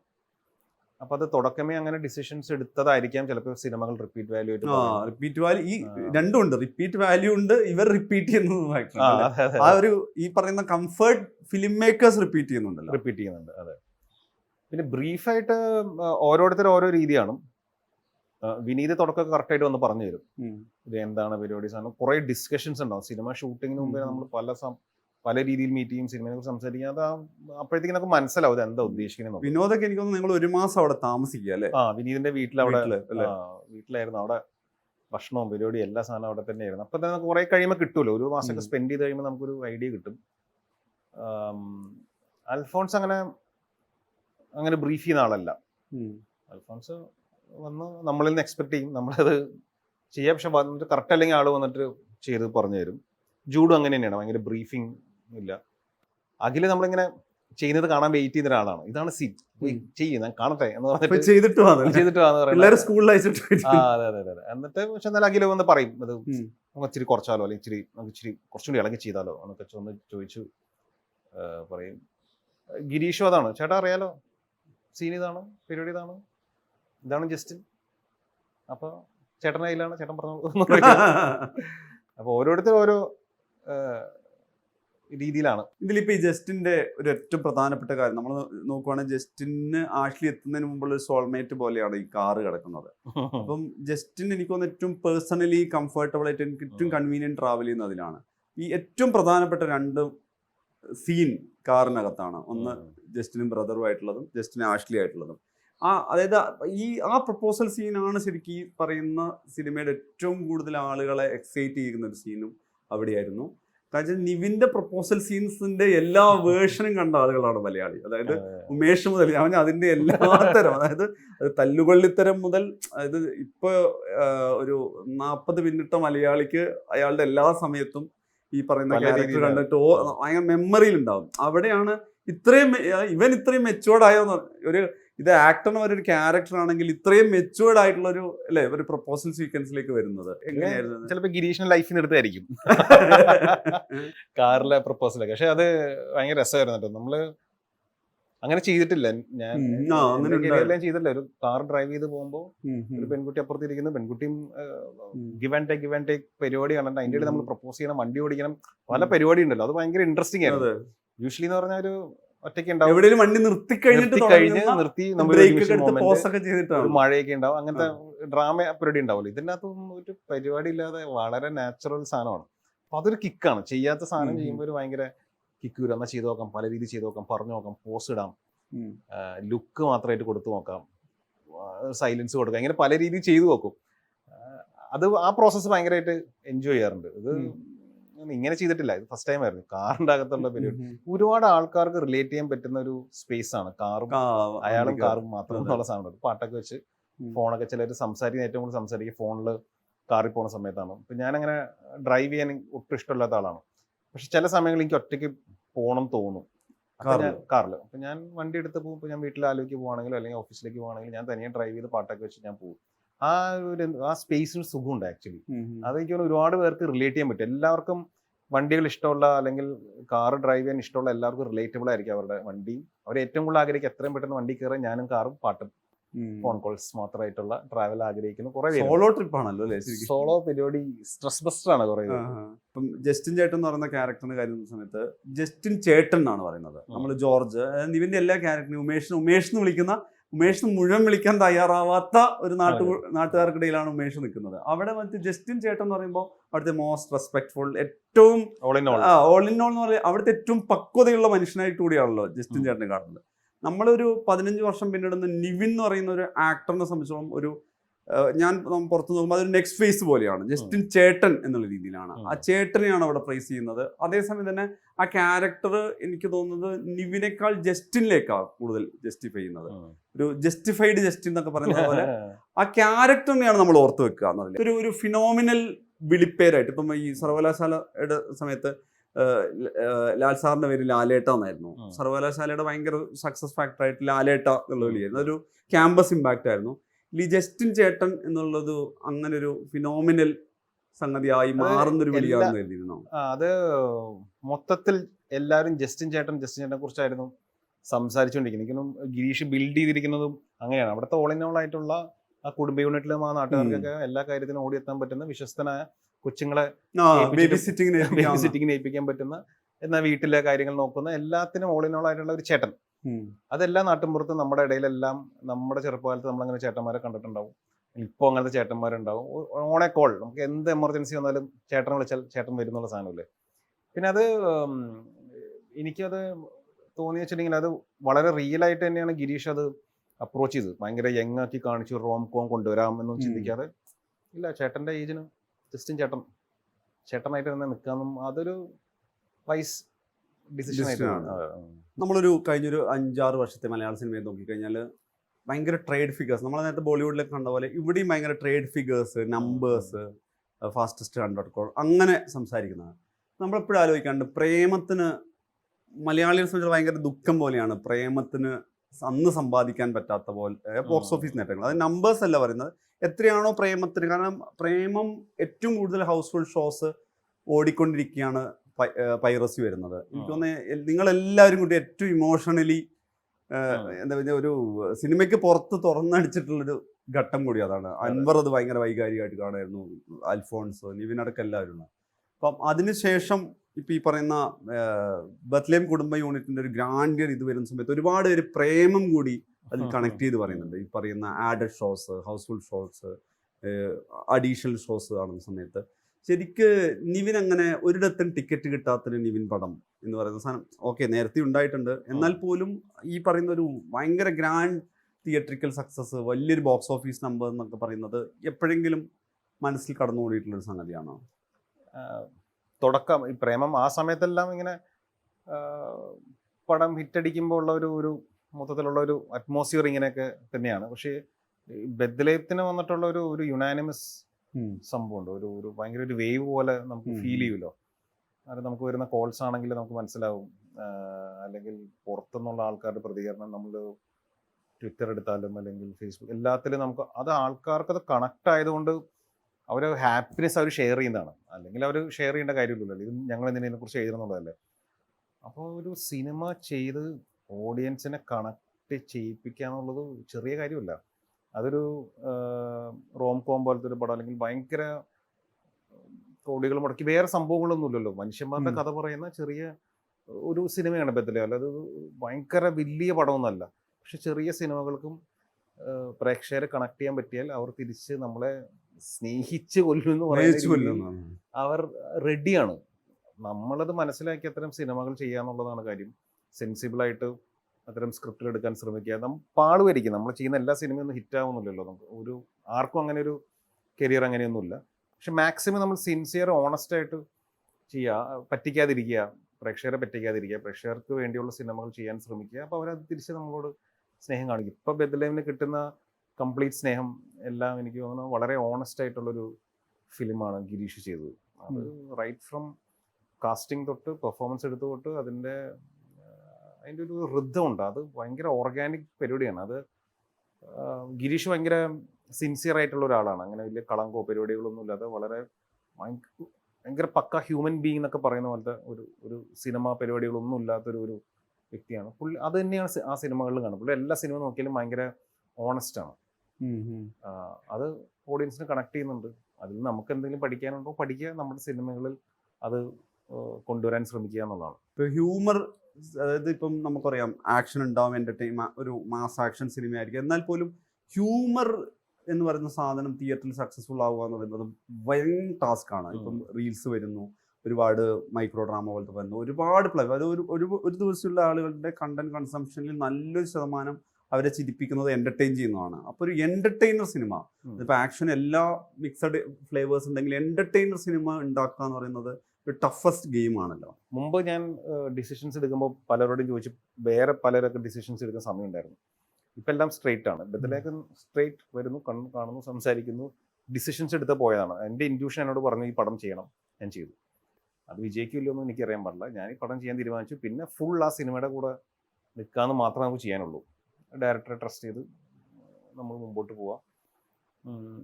പിന്നെ എനിക്ക് തോന്നിയിട്ടുള്ളത് ഈ ഹ്യൂമർ സിനിമകൾ ചെയ്യുമ്പോൾ അത് എൻജോയ് ചെയ്യാൻ പറ്റണം എന്നുള്ളതാണ് എന്നത് ഏറ്റവും കാര്യം. എൻജോയ് ചെയ്യാൻ പറ്റില്ല. ഇത് ആക്ടർക്കും ഇത് ഭയങ്കര സ്ട്രെസ് ആണെങ്കിൽ ചിലപ്പോൾ അത് ചെയ്യുമ്പോൾ അത് കറക്റ്റായിട്ട് വരണമെന്നില്ല. ചിലവർക്ക് ഹ്യൂമർ ചെയ്യാന്നുള്ള ഭയങ്കര സ്ട്രെസ് ആയിരിക്കും. ഇത് ചെയ്തിട്ട് ശരിയായില്ലെങ്കിൽ എനിക്കെന്ത് കറക്റ്റ് അല്ലേ, ഭയങ്കര ഒരു ടെൻഷനുള്ള ഒരുപാട് വരും. നമ്മൾ പലരോട് സംസാരിക്കുന്നതാണല്ലോ ആക്ടേഴ്സ്. കുറേ പേർക്ക് ഹ്യൂമർ സീൻസ് വരുമ്പോൾ ടെൻഷനാണ്. എന്നെ സംബന്ധിച്ചിട്ട് ഹ്യൂമർ സീനാണെങ്കിൽ ഞാൻ ഇന്ന് പൊളിക്കാൻ പോവാന്ന് ചിന്തിച്ചിട്ടാണ് ഞാൻ സെറ്റിൽ പോവാ. സ്ട്രെസ് ഇല്ലാത്ത ദിവസം അതാണ് ഞാനത് ഭയങ്കരമായിട്ട് ചെയ്യുന്ന ചിന്തിച്ചിട്ടല്ല, ഞാനത് എൻജോയ് ചെയ്യാൻ വേണ്ടിയിട്ടാണ് പോണേ. ഇന്നിവിടെ ഞാനിത് പറയും, പെർഫോമൻസിനോർത്തായിട്ടല്ല സ്ട്രെസ് ചെയ്യുന്നത്, ദിവസം ഓർത്താണ്. ആ ഹ്യൂമർ പരിപാടി പുള്ളിയുടെ കൗണ്ടർ ഇതായിരിക്കും പറയും. ഇപ്പൊ അജുവിന്റെ കൗണ്ടർ ഇതായിരിക്കും, അവന്റെ റിയാക്ഷൻ ഇങ്ങനെ ആയിരിക്കും. അത് വായിക്കുമ്പോൾ തന്നെ നമ്മുടെ ഉള്ളിൽ ചിരി തോന്നിയിട്ടായിരിക്കും പോവുക. കുറേ ടേക്കുകൾ പോകും, ചിരിച്ചാൽ കുറേ ടേക്കുകൾ. കാരണം ഞാൻ ആലോചിക്കുന്നത്, ഞാൻ എപ്പോഴും ആലോചിക്കുന്നത് എന്തുകൊണ്ടായിരിക്കും ഈ സിനിമ ചെയ്യുമ്പോൾ എല്ലാവരും ഇങ്ങനെ എപ്പോഴും ചിരിച്ച് സമയം പോകുന്നത്. ഞാൻ ഭയങ്കര എൻജോയ് ചെയ്യുന്നുണ്ട് ആ പരിപാടി. ഓപ്പോസിറ്റ് ആൾക്കാർ ചെറിയ റിയാക്ഷൻ വരുമ്പോൾ ഞാൻ ചിരിച്ചു പോകും. അപ്പം ഇങ്ങനെ അത് എൻജോയ് ചെയ്യുന്നതുകൊണ്ടാണ് ഞാൻ ഹാപ്പിയാണ്. ആ മൊമെന്റ്, ആ സീനുകൾ ചെയ്യാൻ ഭയങ്കര ഹാപ്പിയാണ്. എന്നെ സംബന്ധിച്ച് ഞാൻ ഹാപ്പി ആയിരിക്കുന്നത്, അല്ലെങ്കിൽ ഏറ്റവും കൂടുതൽ എൻജോയ് ചെയ്യുന്നത് ഹ്യൂമർ സീനാണ്. ഇപ്പോൾ ചെയ്തുകൊണ്ടിരിക്കുന്ന മാർട്ടിൻ ബർക്കാട്ട് പ്രൊഡ്യൂസ് ചെയ്യുന്ന ഫുൾ ഹ്യൂമർ പരിപാടി സാധനങ്ങളാണ്. എല്ലാ സീനും ഇങ്ങനെ എന്തെങ്കിലും ഹ്യൂമറും പരിപാടി ഉണ്ട്. അപ്പം നമുക്ക് ഇനി ചെയ്തുകൊണ്ടിരിക്കാൻ തന്നെ സെറ്റിൽ പോകാൻ തന്നെ ഭയങ്കര ഹാപ്പി ആവും. ഇന്ന് ഇത് ട്രൈ ചെയ്ത് നോക്കാം, ഒരെണ്ണം പൊളിച്ചു നോക്കാം, ഇങ്ങനെ ഹാപ്പിയാണ് അത്തരം സീനുകൾ. പക്ഷെ അതൊരു വളരെ സീരിയസ്, നമ്മൾ വളരെ കാൽക്കുലേറ്റഡ് ഡയലോഗൊക്കെ പറഞ്ഞ് ഇങ്ങനെ നോക്കേണ്ട പരിപാടിയൊക്കെ ആണെങ്കിൽ എനിക്കത് ഇച്ചിരി സ്ട്രെസ്സാണ്. ഇത് വർക്കാവുക, എങ്ങനെ ചെയ്ത് ഫലിപ്പിക്കണ്ടേ, ഇത് ഈ പറയുന്ന മാസൊക്കെ ഫീൽ ചെയ്യുമെന്നൊക്കെ അവിടെ എനിക്ക് ഇത്തിരി സ്ട്രെസ് ഉണ്ട്. അപ്പം ഞാനൊരു അങ്ങനത്തെ സിനിമ ചെയ്യുകയാണെങ്കിൽ അത് ഏറ്റവും നന്നായിട്ട് ചെയ്തിട്ടുള്ള ഡയറക്ടേഴ്സിന് മാത്രം കൈ കൊടുക്കുക. കാരണം അല്ലെങ്കിൽ അവര് കൊളാബറേറ്റീവ് പാർട്ട് അല്ല വരുന്നത് അല്ലെ. ഇപ്പൊ എനിക്ക് തോന്നുന്നു ഈ പറയുന്ന റോംകോം ഇത് വരുമ്പോൾ അത് ഒരു കോൺട്രിബ്യൂട്ടറി മോഡൽ ഉണ്ട്, ഗിവ് ആൻഡ് ടേക്ക്, ഇംപ്രവൈസേഷൻ വരും ഇങ്ങനത്തെ പരിപാടിയാണെങ്കിൽ. മറ്റേതിൽ ഒരു ഇച്ചിരി പ്രശ്നമുണ്ട്. അപ്പൊ ഞാൻ എപ്പോഴും ആലോചിക്കും, ഓക്കെ, അത് ആ സ്കില്ല് കറക്റ്റായിട്ട് അറിയാൻ പറ്റുന്ന സംവിധായകരുടെ കൂടെ ആണെങ്കിൽ അത്തരം സിനിമകൾ ചെയ്യുന്നതിൽ തെറ്റില്ല. എക്സ്പെരിമെന്റ് ചെയ്യാൻ അവിടെ പോകരുത്. എക്സ്പെരിമെന്റ് ഇപ്പുറത്താണെങ്കിൽ ഓക്കെയാണ്. കുറേയൊക്കെ നമുക്കും ഇത് ഇച്ചിരി കൂടിപ്പോയിന്ന് തോന്നുന്ന സിറ്റുവേഷൻസ് ഉണ്ടെങ്കിൽ നമുക്കും ഇത്തിരി ആലോചിച്ചൊന്ന് കുറയ്ക്കാൻ പറ്റും. ഈ ഏരിയ ഓക്കെയാണ്. അപ്പുറത്തെ ഏരിയ വരുമ്പോൾ അത് അങ്ങനത്തെ കിടലൻ ക്യാപ്റ്റൻസിന് എടുത്ത് പോവുക, അങ്ങനത്തെ പടങ്ങൾ ചെയ്യുക എന്നുള്ളതാണ്. സറണ്ടർ ടു ദം അല്ലേ. ഇപ്പം നമ്മൾ ഇഷാ തൽവാർ മുതൽ ഇവിടെ മമിത ബൈജു വരെ നോക്കിക്കഴിഞ്ഞാൽ ഇപ്പം അറിയാം, നമ്മൾ എല്ലാ ഡിസ്കഷനിലും വരുന്ന സാധനമാണ് നിവിനുമായിട്ടുള്ളൊരു കെമിസ്ട്രി വർക്കാവുന്ന വിധത്തിൽ. ഇപ്പം നമുക്കറിയാം, റിയ ഷിബു മുമ്പൊക്കെ പടം ചെയ്യുമ്പോഴും റിയ ഷിബുവും നിവിനും സർവ്വമായിൽ വന്നപ്പോഴാണ് ആ പെയറിന് ടോട്ടൽ ആ സിനിമ ഹോൾഡ് ചെയ്യുന്ന രീതിയിലായത്. ഇപ്പോൾ ഇതിൽ മമിത വരുന്ന സമയത്ത് അത് ആ രീതിയിലാണ് കോമ്പിനേഷൻ വർക്ക് ചെയ്യുന്നു. നേരത്തെ നസ്രിയ ഓം ശാന്തി ഓശാന വരുമ്പോഴും നേരം വരുമ്പോഴും അങ്ങനെ വർക്കാവുന്ന സമയത്ത്, ഇത് സായ് പല്ലവിയുടെ സമയത്ത്, ഇതിപ്പം മലയാളത്തിൽ സായ് പല്ലവി ഒരു പടം ചെയ്യുമ്പോൾ നിവിൻ സായ് പല്ലവി എന്നുള്ളൊരു കോംബോ ആളുകൾ വെയിറ്റ് ചെയ്യുന്നൊരു മൊമെന്റം തന്നെ പ്രേമത്തിൽ ക്രിയേറ്റ് ചെയ്തു. റോംകോം എന്നുള്ളതിനൊപ്പം ഭയങ്കര പ്രധാനമാണ് ഈ കോമ്പിനേഷൻ വർക്ക് ചെയ്യുക എന്നുള്ളത്. പിന്നെ ഇപ്പം നമ്മൾ നോക്കുവാണെങ്കിൽ ഒരുപാട് ഇപ്പം ഇടയകന്യകൊന്നുമില്ല, ഏതൊക്കെയോ പാട്ടിട്ടിട്ട് അവർക്കൊക്കെ ഇഷ്ടപ്പെടുന്ന റൊമാൻറ്റിക് സോങ് ഇട്ടിട്ട് ഈ പെയറിനെ സെലിബ്രേറ്റ് ചെയ്യാണ് അവർ. അതായത് അവരുടെ ഫേവറേറ്റ് പ്ലേലിസ്റ്റിൽ ഈ പെയറിലേക്ക് കയറ്റി വെക്കുകയാണ്. സായിയുടെ കൂടെ ഒരു പടം എല്ലാവരും എപ്പോഴും ചോദിക്കപ്പോഴാണ് സായിയുടെ കൂടെ ഉള്ള പടമായിരുന്നു ഗിരീഷ് ചെയ്യാനിരുന്നത്. ഞാൻ ആദ്യമേ ഡിസ്കസ് ചെയ്തിരുന്ന പടം പടമായിരുന്നു. നിങ്ങളുടെ പ്രൈമറി ഡിസ്കഷനിൽ ഗിരീഷ് ഡയറക്ട് ചെയ്യുന്ന നിവിൻ സായ് പല്ലവി പടമായിരുന്നു. സായി മൈന ഓക്കെ ആയിരുന്നു. പിന്നെ പല കാരണങ്ങൾ അത് നടക്കാതെ പോയതാണ്. അപ്പം അത് എങ്ങനെയാണ് ഇത് വർക്കാവണമെന്ന് വെച്ചാൽ അറിയില്ല. അത് സത്യം പറഞ്ഞാൽ എന്തുകൊണ്ടാണ് വർക്കാവണമെന്ന് അറിയില്ല. എനിക്ക് തോന്നുന്നു നമ്മൾ സംസാരിക്കുന്നതുകൊണ്ടാണോ നമ്മളുടെ ഇനി ഞാൻ നേരത്തെ പറഞ്ഞല്ലോ ഹാപ്പി ആയിട്ട് ഇരിക്കുക, ചില്ല് ചെയ്ത് സെറ്റിൽ ഹാപ്പി മൂഡിൽ ഇരിക്കുക എന്നുള്ളതാണ്. ആ ഒരു ഇക്കോസിസ്റ്റം അറ്റ്മോസ്ഫിയർ ഭയങ്കര ഫാക്ടർ. അവർക്കും അത് ഭയങ്കര ഫാക്ടറാണ്. അവരും കംഫർട്ടബിൾ ആയിരിക്കും സെറ്റിൽ വരുമ്പോൾ. കാരണം താരതമ്യേന ഒരു സിനിമയിൽ നമ്മൾ നോക്കുകയാണെങ്കിൽ വളരെ കുറവായിരിക്കില്ല ഒരു സെറ്റിൽ കംപ്ലീറ്റ് ആണുങ്ങൾ, അല്ലെങ്കിൽ അങ്ങനെയാണ് 1-2 പേരോ അല്ലെങ്കിൽ ഹെയർ ഡ്രസ്സേഴ്സ് കുറഞ്ഞ ഫീമെയിൽ 3-4 പേരൊക്കെയാണ് നമുക്ക് ഉണ്ടാവുള്ളൂ. ബാക്കിയെല്ലാം ഇതാണ്. അപ്പൊ അവരുടെ പെർസ്പെക്റ്റീവ് ചിന്തിക്കുമ്പോൾ അവർ ഏറ്റവും കൂടുതൽ കംഫർട്ടബിൾ ആവേണ്ട ഒരു സ്പേസ് ആണ് ഷൂട്ടിംഗ് സ്പോട്ട് എന്നുള്ളത്. അപ്പൊ ഞാൻ എപ്പോഴും അത് ആലോചിക്കാറുണ്ട്. അപ്പൊ അത് നമ്മൾ സംസാരിച്ചിരിക്കും അല്ലെങ്കിൽ ഓക്കെ ആണോ എല്ലാം ചോദിക്കാറുണ്ട്. ഇപ്പൊ എന്തുകൊണ്ടാണ് വർക്കാവുമെന്ന് വെച്ചാൽ സത്യം പറഞ്ഞാൽ അറിയില്ല, അങ്ങനെ വർക്കായി പോകുന്നു എന്നുള്ളതാണ്. സുരേഷ് കൃഷ്ണയുടെ ഫാക്ടർ വരുവാണെങ്കിൽ ഈ കോമ്പിനേഷൻ നിങ്ങൾ നേരത്തെ ചെയ്തിട്ടില്ല. നിവിൻ അജു അല്ലെങ്കിൽ നിവിൻ നേരത്തെ വന്ന കോമ്പിനേഷൻസ് ഉണ്ടാവും, പക്ഷെ ഇത് ഒരു ഫ്രഷ് കോമ്പിനേഷൻ ആണ്. പക്ഷെ നിങ്ങൾ ദീർഘകാല ഫ്രണ്ട്സ് ആയിട്ടുള്ള ഒന്നിച്ചൊരു വണ്ടി കയറി വന്ന ആളുകളെ പോലെയാണ് ജസ്റ്റിൻ ചേട്ടന്റെ കൂടെ ഉള്ളത്. സുരേഷ് കൃഷ്ണ അടിപൊളി മെമ്പറാണ്. ഞാൻ ഇപ്പൊ കഴിഞ്ഞ ഇത്രയും നാളിനിടയിൽ കണ്ടുപിടിച്ച ജം എന്ന് പറയുന്ന മച്ചാനാണ് സുരേഷ് കൃഷ്ണ. നമ്മൾ സിനിമയിലെ പുള്ളിനെ വില്ലനെ ഞാൻ ഇതുവരെ ചെയ്തിട്ടില്ല, പുള്ളിയുടെ സിനിമ ചെയ്തിട്ടില്ല, ആദ്യമായിട്ട് ചെയ്യാണ്. പുള്ളിയെല്ലാം വില്ലനായിട്ട് കാണുന്നു, അല്ലെങ്കിൽ പുള്ളിനെ അങ്ങനത്തെ ഒരു നെഗറ്റീവ് ഷെയ്ഡ്സ് ഇതാണല്ലോ നമ്മുടെ മനസ്സിലാവുന്ന വരാം. പുള്ളി വർഷങ്ങൾ പണ്ട് മുതലുള്ള സിനിമയിലുള്ള ആളാണ്. പക്ഷെ ഇതിലൊന്ന് പുള്ളി കോമഡിയുടെ ഉസ്താദാണ്. കൗണ്ടർ അടിച്ച് ഗിരീഷൊക്കെ അവസാനം ഞാൻ ചിരിച്ച് മറിഞ്ഞ് നിൽക്കണുണ്ട്, ചേട്ടാ ഇനി കൗണ്ടർ അടിക്കരുത്, ഇനി ചിരിക്കാൻ പറ്റില്ല എന്ന്. സീരിയസ് ഫേസ് ആണ്, പക്ഷെ കൗണ്ടറുകൾ കോമഡികൾ ഇങ്ങനെ വന്നുകൊണ്ടിരിക്കും. എന്താ പറയുക, ഭയങ്കര ഓർഗാനിക് ആയിട്ടുള്ള നല്ലൊരു ഹ്യൂമൻ ബീങ് ആണ് സുരേഷ് കൃഷ്ണ. അത് കണക്ട് ആയി പെട്ടെന്ന് പുള്ളിയുടെ നല്ല അച്ഛനാണല്ലോ. നമ്മുടെ മനസ്സിൽ വില്ലനും പരിപാടിയും ആയിട്ട് നിൽക്കുന്ന ഒരാൾ ഭയങ്കര നല്ലൊരു ഹ്യൂമൻ ബീങ് ആണ് തോന്നിയതിലാണ് കാണുന്നത്. അപ്പം എനിക്ക് ഇനിയും പുള്ളിയുടെ കൂടെ വർക്ക് ചെയ്യണം എന്നുള്ളത് ഭയങ്കര ഒരു ആഗ്രഹമായിട്ട് തോന്നുന്നത്. ഒരു ഭയങ്കര ഗുഡ് എനർജിയാണ് പുള്ളി അടുത്തുള്ളപ്പോൾ. നല്ലൊരു എനിക്ക് തോന്നുന്നു ബേസിക്കലി അതാണ് തോന്നുന്നു മെയിൻ കാര്യം. നമ്മളൊരു ആളുടെ കൂടെ വർക്ക് ചെയ്യുമ്പോൾ ഒരു ഗിവ് ആൻഡ് ടേക്ക് എനർജിയിൽ കിട്ടുന്ന ഒരു വൈബ് ഉണ്ട്. അത് കറക്റ്റായിട്ട് വരികയാണെങ്കിൽ അത് ആ കോമ്പിനേഷൻ അടിപൊളിയായിരിക്കും. അവിടെ റെസിസ്റ്റൻസ് ഉണ്ടെങ്കിൽ അത് വർക്കാവൂല. അങ്ങനെ ഉള്ള ആൾക്കാരുടെയും വർക്ക് ചെയ്തിട്ടുണ്ട്. പിന്നെ അഭിനയിക്കാനുള്ള രീതി ഞങ്ങൾ ചെയ്ത് പോകും. ചിലവരാണ് നമുക്കത് റൈറ്റ് സിങ്ക് ആയിട്ടുള്ളത്. അപ്പോൾ അവരെ നമുക്ക് ഇനിയും നമ്മുടെ സിനിമകളിൽ വേണമെന്ന് നമ്മളിങ്ങനെ ആഗ്രഹിക്കില്ലേ, നമ്മൾ പറയും പുള്ളി ഉണ്ട്, ആളുണ്ട്, അതുണ്ട് എന്ന് പറയും. ഇപ്പോൾ നമ്മളിപ്പോൾ എല്ലാ പരിപാടിയിലും എൻ്റെ അടുത്ത് വരുന്ന ഈ ബഡി സിനിമകളെല്ലാവരും അജുവിനെ കുറിച്ചാണ് സംസാരിക്കുന്നത്. ഫസ്റ്റ് ഓപ്ഷൻ അജു ആണ്. അപ്പം എന്നെ സംബന്ധിച്ചോളം എൻ്റെ ഫസ്റ്റ് ഓപ്ഷൻ ഞാൻ അജുവിനെ കുറിച്ചായിരിക്കും സംസാരിക്കുക. കാരണം അത് വെറുതെ ഫോൺ കോളിൽ സംസാരിച്ചാളെ നാളെ എന്താ സീൻ, ഇതാണ് സീൻ, അപ്പോൾ അത് എന്ത് ചെയ്യണ്ടേ, വന്നിട്ട് നോക്കളേ, അത് പെട്രോളിലെ കാര്യം, നീ അത് പറയുന്നു ഒക്കെ നോക്കണം. 1-2 സീൻ എനിക്ക് കൺഫ്യൂഷൻ ഉണ്ട്.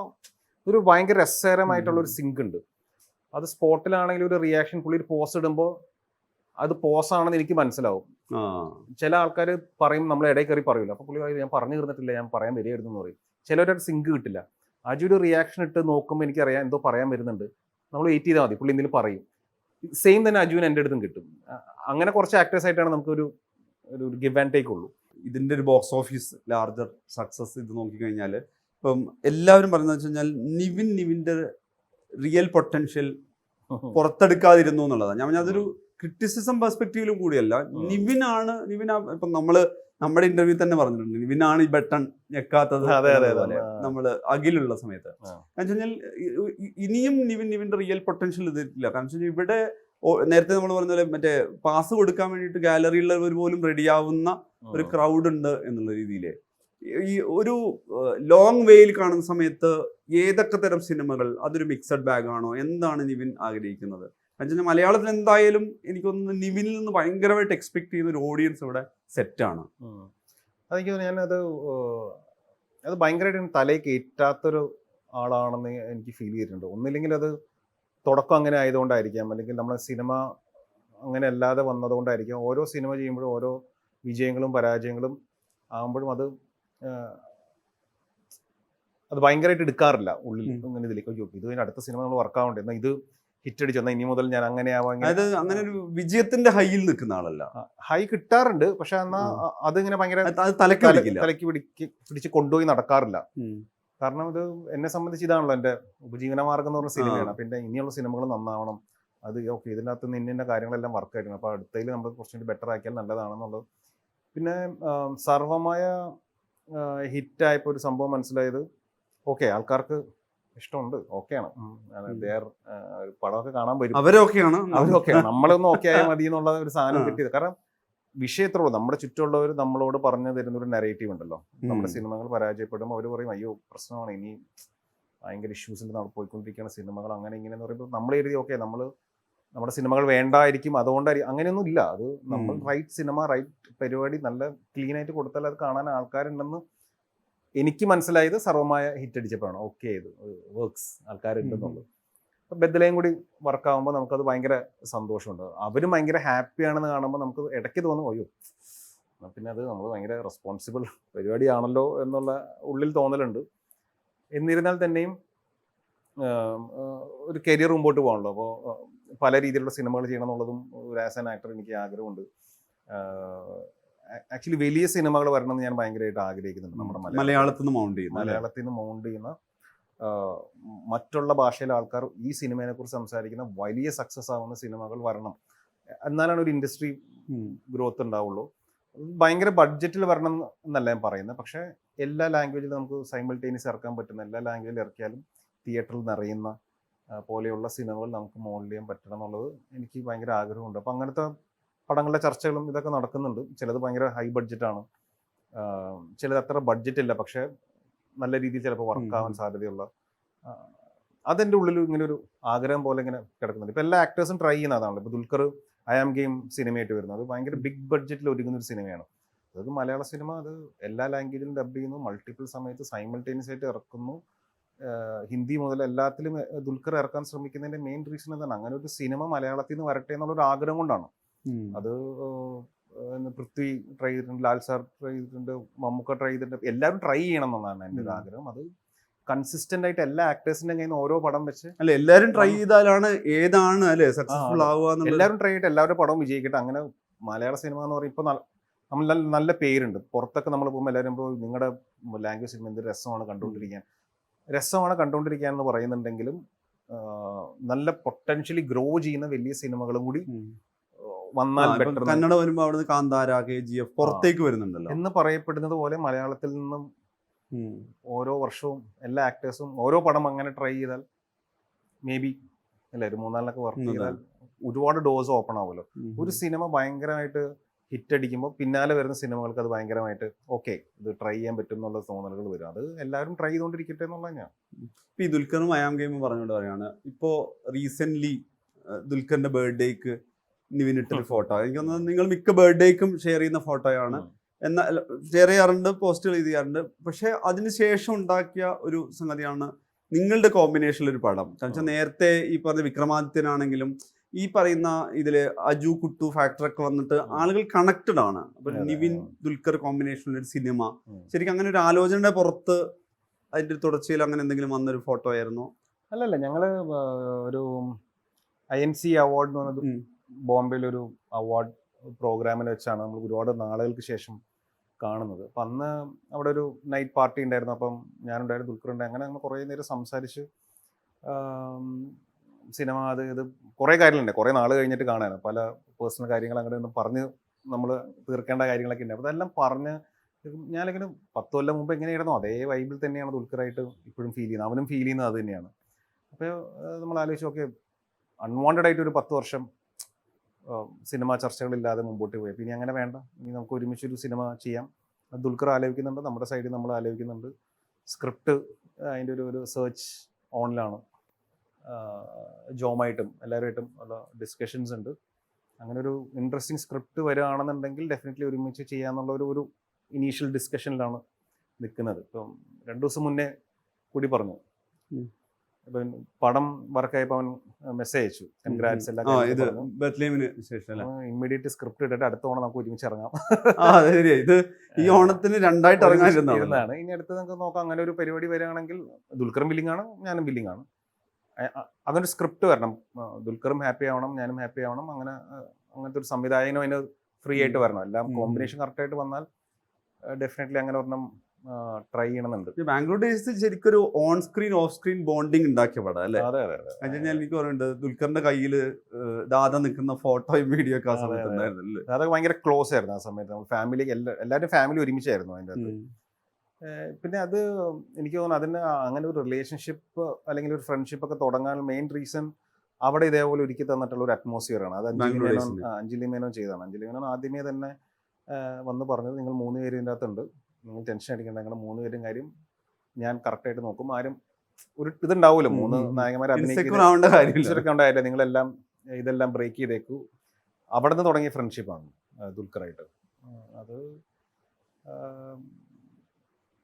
ഇത് തന്നെയാണ് എല്ലാ സെറ്റിലും വേണ്ടത് തന്നെയാണ്. നമുക്കൊരു ആ അറ്റ്മോസ്ഫിയർ ഉണ്ടാവുക, നമ്മൾ അങ്ങനെ ഒരു ഗുഡ് എനർജി വൈബ് കിട്ടിക്കഴിഞ്ഞാൽ ദെൻ അത് ഹാപ്പി ഇതാണ്. അപ്പം ഇങ്ങനെ ഒരു പരിപാടി ആലോചിക്കുന്നു. ഹോപ്പ്ഫുള്ളി നല്ല ടൈം വരികയാണെങ്കിൽ നടക്കട്ടെ. ഈ ഒരു കാര്യം ഉണ്ടല്ലോ, ഇപ്പൊ നമ്മളിപ്പോൾ പറഞ്ഞത് ഈ നേരത്തെ ബാംഗ്ലൂർ ഡേയ്സ് അടക്കമുള്ള പടം പറഞ്ഞാണ്. അന്ന് ഇപ്പം ബാംഗ്ലൂർ ഡേയ്സ് അടക്കമുള്ള ബാംഗ്ലൂർ ഡേയ്സ് അടക്കമുള്ള പടത്തിലൊക്കെ നിവിൻ ഏത് ക്യാരക്ടർ ചെയ്താലും ഒരു പയ്യൻ എന്നാണല്ലോ ടാഗ്. ഇപ്പോൾ ഇപ്പൊ റെഡിറ്റ് അടക്കമുള്ളിൽ നോക്കി കഴിഞ്ഞാൽ ഇതില് ഞങ്ങളുടെ ചേട്ടായി ഒരു ജെൻസി ഫാക്ടർ വരുന്ന ആ ഒരു ഏജ് ഗ്രൂപ്പ് അവരുടെ ഒരു ചേട്ടൻ ക്യാരക്ടറിലേക്കാണ് പ്ലേസ് ചെയ്യുന്നത്. നേരത്തെ ഉമേഷ് എന്ന് പറഞ്ഞ നീ ഞാനാടാ എന്ന് പറയുന്നിടത്താണ്, നീ ഞാനാടാ ഇത് ഞങ്ങളാടാ എന്ന് പറയുന്നിടത്തുനിന്ന് ഇത് ഞങ്ങളുടെ ചേട്ടനാടാ എന്ന് പറയുന്ന, അതായത് ഓരോ തിയേറ്ററിലുള്ള ഓരോ പടത്തിന്റെയും വളർച്ചയ്ക്കനുസരിച്ച് ക്യാരക്ടറിനെ അങ്ങനെയാണല്ലോ കാണുന്നത്. ഭയങ്കര രസമായിരുന്നു സെറ്റിൽ. അതായത് ഭയങ്കര യങ്ങായിട്ടുള്ള കുറേ ആക്ടേഴ്സ് ഉണ്ടായിരുന്നു. ഇവരെല്ലാം ഭയങ്കര വൈബ് ടീംസാണ് എല്ലാവരും. പിന്നെ ഇപ്പുറത്ത് സുരേഷ് ഏട്ടൻ അങ്ങനെയുള്ള നമ്മുടെ ഗ്യാങ് ടീമുകളും ഉണ്ട്. അപ്പോൾ ഇത് കണ്ടുകൊണ്ടിരിക്കുമ്പോഴേ ഇതാണ് ഞാൻ പറഞ്ഞത് റിലേറ്റബിളിൻ്റെ ഏറ്റവും വലിയ കാര്യം. ഒരുത്തൻ നോക്കുമ്പോൾ ഞങ്ങളുടെ പ്രായത്തിലുള്ള നമ്മുടെ ക്രൗഡുണ്ട്, ചേട്ടന്മാർ ക്രൗഡുണ്ട്, ചേച്ചിമാർ ക്രൗഡുണ്ട്, എന്നാൽ ഈ അച്ഛനമ്മ ക്രൗഡുണ്ട്. ഇങ്ങനെയാണ് നമ്മുടെ ചുറ്റുപാടും. എൻ്റെ ഫാമിലി പരിപാടിയിൽ എല്ലാവർക്കും എല്ലാവരുടെയും സർക്കിൾസ് ഉണ്ട്. നമ്മുടെ നാട്ടിൻ പുറത്ത് നമ്മൾ നോക്കിയാൽ നമ്മുടെ വീടിന് ചുറ്റും നോക്കിയാൽ ഇങ്ങനെ ഉണ്ടാവും. പിള്ളേരുകളുടെ ഒരു ഗ്രൂപ്പ് ഉണ്ടാവും, ഒരു പള്ളി പരിപാടി ആണെങ്കിൽ ചേട്ടന്മാരുടെ ഗ്രൂപ്പ് ഉണ്ടാവും, ചേച്ചിമാരുടെ ഗ്രൂപ്പ് ഉണ്ടാവും, അമ്മമാരുടെ ഗ്രൂപ്പ് ഉണ്ടാവും, അപ്പന്മാരുടെ ഗ്രൂപ്പ് ഉണ്ടാവും. ഇത് കറക്റ്റായിട്ട് ബ്ലെൻഡായി ഗിരീഷ് കൊണ്ടുപോകാൻ സാധിച്ചു എന്നുള്ളതാണ്. അതുകൊണ്ട് പറഞ്ഞു ഇവൻ ഭയങ്കര ഈ ഓർഗാനിക് സൈലൻ്റായി നിൽക്കുന്നതിൻ്റെ ഒബ്സർവേഷൻ അടിപൊളിയാണ്. പിന്നെ എല്ലാവരും ഇവൻ നാട്ടിൻപുറത്തൊക്കെ ഇതിന് സ്കെച്ച് ചെയ്ത് വെച്ചേക്കാൻ നിൽക്കുമോ, സിനിമയിലേക്ക് സ്കെച്ച് ചെയ്തൊക്കെ ഇതിനെ വെച്ചാൽ നേരെ എടുത്ത് സിനിമയിലേക്ക് കൊണ്ടുവന്ന് ക്യാരക്ടർ ആകും. ഇപ്പൊ ഈ നിങ്ങളുടെ തന്നെ ബർത്ത്ലേമിന്റെ ഓണം സെലിബ്രേഷനിൽ ഫഹദ് പറയുന്നുണ്ടായിരുന്നു, നിവിൻ ചിരിച്ചു കഴിഞ്ഞാല് എല്ലാവർക്കും അത് കണക്റ്റഡ് ആവും എന്നുള്ളത്. അല്ലെങ്കിൽ ഇതേ സമയത്ത് പോത്തൻ ആഡ് ഓൺ ചെയ്തു, നിവിൻ കരഞ്ഞാലും ആളുകൾ അതിനൊപ്പം നിൽക്കും എന്നുള്ളത്. ഞാൻ പറഞ്ഞത് അത് ഭയങ്കര സ്റ്റേറ്റ്മെന്റ് ആണ്. കാരണം ഒരാളൊരു അതിന്റെ പ്രൊഡ്യൂസർ എന്നുള്ളവരെ ഒരു ഫിലിം മേക്കറും മറ്റൊരു ആക്ടറും പറയാണല്ലോ. ഈ ഒരു തിയേറ്ററിക്കൽ ഇത് വരുന്ന സമയത്ത് നിവിൻ അങ്ങനെ തോന്നാറുണ്ടോ? എവിടെയാണ് നമ്മുടെ ഓഡിയൻസ് നിൽക്കുന്നത്? അതായത് ഓഡിയൻസ് എൻജോയ് ചെയ്യുന്നത് നമ്മളിങ്ങനെ കാണുന്നത് ഭയങ്കര രസമാണ് ആക്ച്വലി. പ്രത്യേകിച്ച് ഹ്യൂമർ സീൻസ് വരുമ്പോൾ, ഇമോഷണൽ സീൻസ് വരുമ്പോൾ ഭയങ്കര സൈലൻസ് ആയിരിക്കുമല്ലോ. അപ്പോൾ ഭയങ്കര സൈലൻസ് ആണെങ്കിൽ അത് അവർക്ക് കണക്ട് ആയതുകൊണ്ട് സൈലൻസ് ആവും. അല്ലെങ്കിൽ ചില ഇമോഷണൽ സീൻസ് വരുമ്പോൾ തിയേറ്ററിൽ കൂവും. നമുക്ക് അത് ക്രിഞ്ചാണ്, എന്താ കാണിക്കണെന്നൊക്കെ ചോദിക്കുമ്പോൾ ചിലപ്പോൾ കൂവിക്കഴിഞ്ഞാൽ അലമ്പാണല്ലോ. അപ്പം ഇമോഷണൽ സീൻസ് വരുമ്പോൾ ചെറിയൊരു ടെൻഷൻ ഉണ്ടാവും, ഇത് പരിപാടി എന്താവുന്നുള്ളൂ. ഹ്യൂമർ തിയേറ്ററിൽ ആൾക്കാർ ചിരിക്കുന്നുണ്ടെങ്കിൽ ഭയങ്കര ഹാപ്പിയാണ്. ഇപ്പോൾ വർഷങ്ങൾക്ക് ശേഷം സിനിമയിലെ ക്യാരക്ടർ ചെയ്ത് കഴിഞ്ഞപ്പോൾ തിയേറ്ററിൽ നിന്നുള്ള റെസ്പോൺസ് ഭയങ്കര ഹൈ റിസ്ക്. എനിക്ക് ഭയങ്കര ടെൻഷനായിരുന്നു, ഇത് ഇയാൾ എന്ത് കാണിക്കുന്നത്, ഭയങ്കര ഓവറാണല്ലോ എന്ന് തോന്നുന്നു എന്നുള്ളതായിരുന്നു എൻ്റെ ഉള്ളിലെ ടെൻഷൻ. അതുകൊണ്ട് ഒന്നാമത് ചെയ്യാൻ മടിയായിരുന്നു. ഞാൻ അതിൻ്റെ ദൂരാനൊക്കെ നോക്കി അവസാനം പിന്നെ വിനീതിനെ വിശ്വസിച്ച് ചെയ്ത് റിലീസിലേക്ക് ഭയങ്കര ടെൻഷനായിരുന്നു. ഇത് ആൾക്കാർ ഇത് ഭയങ്കര ഓവറായി എന്ന് പറയുമെന്നുള്ളല്ലോ. പക്ഷെ അത് ആൾക്കാർ അത് എൻജോയ് ചെയ്തു, അത് ഭയങ്കര ഹാപ്പി ആയിട്ട് എടുത്തു എന്നുള്ളതാണ്. ഇപ്പൊ വർഷങ്ങൾക്ക് ശേഷം ആലോചിക്കുമ്പോൾ നിതിൻ മോളിയെ മാറ്റി നിർത്തി ആലോചിക്കാൻ പറ്റില്ല. അതെ അതെ. അപ്പൊ അത് ഇതാണ് ഈ ഡയറക്ടേഴ്സിന് ട്രസ്റ്റ് ചെയ്യുക, അവർക്ക് ഒരു ഓവറോൾ പിക്ചറിൽ ഒരു സാധനം കാണുന്നുണ്ട്. വിനീതിന് നമ്മുടെ സ്ട്രെങ്ത് അറിയാം, വീക്ക്നെസ് അറിയാം, ഇത് എങ്ങനെ പ്രസന്റ് ചെയ്യണമെന്ന് അറിയാം. അപ്പൊ ഇത്തരം സിറ്റുവേഷൻസ് വരുമ്പോൾ അവർ ട്രസ്റ്റ് ചെയ്ത് മുമ്പോട്ട് പോകാന്നുള്ളതാണ്. അതായത് പേഴ്സണലി ഇമോഷണലി കണക്റ്റഡ് ആണോ ഈ ഫിലിം മേക്കേഴ്സുമായിട്ട്? ആ പ്രോസസ്സിൽ നല്ലൊരു ശതമാനം ആളുകളുമായിട്ട് ആണ് ഇമോഷണലി കണക്റ്റഡ് ആണ്. വളരെ പേഴ്സണലായിട്ട് എടുക്കുന്ന ആളാണ് ഞാൻ. പേഴ്സണലായിട്ട് എടുക്കുമ്പോൾ അതിൻ്റെതായിട്ടുള്ള ഹേർട്സും പല രീതിയിൽ കിട്ടിയിട്ടുണ്ട്. അപ്പോൾ ഇതൊരു ഒരു തിൻ ലൈൻ വരയ്ക്കണം, അല്ലെങ്കിൽ പ്രശ്നമാണ്. പക്ഷെ സിനിമയാണല്ലോ, ഇങ്ങനെയാണ് പഠിച്ച് വരിക. ഇതിനിടയിൽ വന്നൊരു മേജർ അനൗൺസ്മെന്റ്, ഒരു മോസ്റ്റ് ആന്റിസിപ്പേറ്റിംഗ് സംഗതിയാണ് വിജയം.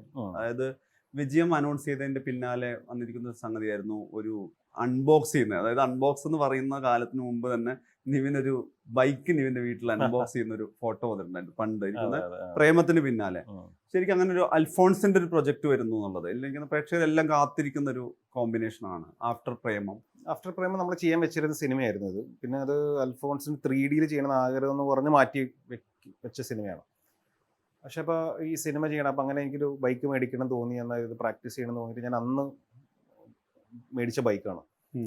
പ്രേമത്തിന് പിന്നാലെ ആ ബൈക്ക് വാങ്ങിച്ചു. പ്രേമം കഴിഞ്ഞ് കുറച്ച് കഴിഞ്ഞപ്പോൾ അപ്പോൾ ഈ സിനിമ നടക്കുമ്പോൾ അത് വരട്ടെ, പിന്നെ പല കാരണങ്ങളും മാറിപ്പോയി, ഞാനും തിരക്കായിപ്പോയി. അൽഫോൺസ് വേറെ സിനിമകൾ, തമിഴ് സിനിമകൾ ചെയ്യാൻ വേണ്ടി പോയി.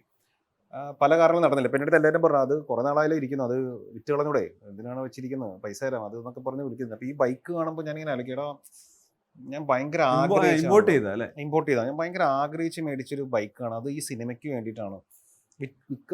ആൾക്കാർ മേടിക്കാൻ റെഡിയാണ്, പക്ഷെ എങ്കിൽ ഇല്ലാതെ എല്ലാവരും ഇല്ലാതിരിക്കട്ടെ, ഈ സിനിമ നടക്കും, ആ സിനിമയിൽ ഈ ബൈക്ക് വരും. അത് ഞാനതിങ്ങനെ കണ്ടു. സിനിമയിൽ ഉപയോഗിക്കാവുന്ന ബൈക്കായിട്ടാണ്. അതെ. അപ്പോൾ അത് വന്നു, പല കാരണങ്ങളാൽ പല സിനിമകൾ മാറി വന്ന് അവസാനം അൽഫോൺസ് വിജയം ചെയ്യാൻ തീരുമാനിക്കുകയും നമ്മൾ അതിൻ്റെ ടീസർ ഷൂട്ട് ചെയ്യുകയും എല്ലാം പരിപാടിയും കഴിഞ്ഞ് ഇനിയിപ്പം ഫൈനൽ സ്ക്രിപ്റ്റിംഗ് ഇതിലാണ് ഇരിക്കുന്നത്. അത് കഴിഞ്ഞാൽ ഓൺ ഫ്ലോസിലേക്ക് പോകാൻ ഉള്ള പ്ലാനിലാണ്.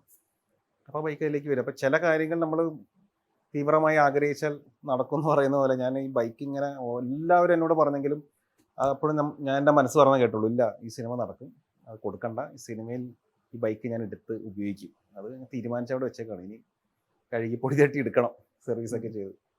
ജേക്കബിനും അങ്ങനെ ഒരു സ്റ്റോറി ഇല്ലല്ലേ? ജേക്കബിന്റെ സ്വർഗരാജ്യവും ശരിക്ക് നിവിനെ വെച്ചിട്ട് പ്രൈമറിലി ആലോചിച്ച പടമായില്ല. വിനീതിനെ അഭിനയിക്കാൻ വേണ്ടി വിനീത് വെറുതെ അറിയാതെ പറഞ്ഞു പോയതാണ് എൻ്റെ കഥ.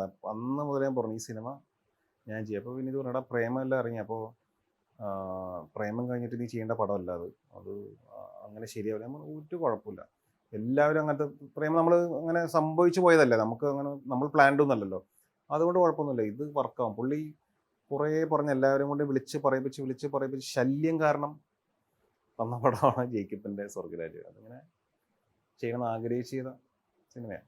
സോഷ്യൽ മീഡിയ ഡിസ്കഷനിൽ വന്നൊരു സാധനമായിരുന്നു ജൂഡ്. നിവിനൊരു ഐഡിയേഷൻ നടത്തി ജൂഡ് ഡയറക്റ്റ് ചെയ്തിട്ടുള്ള ഗുഡ് ടച്ചും ബാഡ് ടച്ചും ഉള്ളൊരു ഷോർട്ട് ഫിലിം വന്നിരുന്നു. ആ സമയത്ത് ഇപ്പോഴും എനിക്കൊന്ന് ആളുകളുടെ ഡിസ്കഷൻ പോയിന്റ് ഉള്ള സാധനമാണ്. നിവിനാസ് ഒരു പാരന്റ് പെർസ്പെക്റ്റീവ് ഉള്ള ഒരു കാലം കൂടിയാണ്. നേരത്തെ നിവിനൊരു പയ്യരായി മീൻസ് പറയുന്ന ആ ഒരു ലൈഫിലൂടെ വരുന്ന സമയത്താണ് സിനിമകൾ ചെയ്തു തുടങ്ങുന്നത്. അതിനുശേഷം ഒരു പാരന്റിങ്ങിന്റെ കാലം വരുന്നു. ഈ പറയുന്ന സാധനം അതിപ്പോഴും ഡിസ്കസ് ചെയ്യുന്നത് ശ്രദ്ധിക്കാറുണ്ട്. ഉണ്ട്. ഇടയ്ക്ക് ഇത് ഇങ്ങനെ വാട്സപ്പിൽ ഫോർവേഡ് പോലെ ഇങ്ങനെ ചില സമയങ്ങളിൽ വരാറുണ്ട്. അത് കൂടുതലും വരയ്ക്കുന്ന ചില സ്കൂളുകൾ ഇത് കാണിക്കുന്നുണ്ടെന്ന് തോന്നുന്നു, ഈ കുട്ടികളെ കാണിക്കുന്നുണ്ടെന്ന് തോന്നുന്നു. അപ്പോൾ അതൊരു ചെയ്തതിൽ ഭയങ്കര ഹാപ്പി ആയിട്ട് തോന്നിയിട്ടുള്ളൊരു പരിപാടിയാണല്ലോ. അതൊരു കുട്ടികൾക്ക് വേണ്ടിയിട്ട് ചെയ്തോളാണ്, അവർക്ക് അറിയില്ലല്ലോ പല കാര്യങ്ങളും. അപ്പോൾ ഏറ്റവും മാന്യമായ രീതിയിൽ ആരെയും ഹേർട്ട് ചെയ്യാത്ത രീതിയിൽ അത് പറഞ്ഞു കൊടുക്കാൻ പറ്റി എന്നുള്ളതാണ് ഞാൻ വിശ്വസിക്കുന്നത്. അത്ര ഇനീഷ്യേറ്റീവ്സ് ഇഷ്ടമാണ്. അപ്പോൾ അതിൻ്റെ അത്തരം ഇനീഷ്യേറ്റീവ്സിൻ്റെ ഭാഗമാണെന്നൊക്കെ ഇപ്പോൾ ആലോചിക്കുന്നുണ്ട്. പല ഡിസ്കഷൻസും ഇതൊക്കെ നടക്കുന്നുണ്ട്. അപ്പോൾ അതൊരു റൈറ്റ് ടൈം വരുമ്പോൾ അതിലേക്ക് ഇറങ്ങാം എന്ന് ആലോചിച്ചിരിക്കുന്നു. Thank you. Okay, thanks.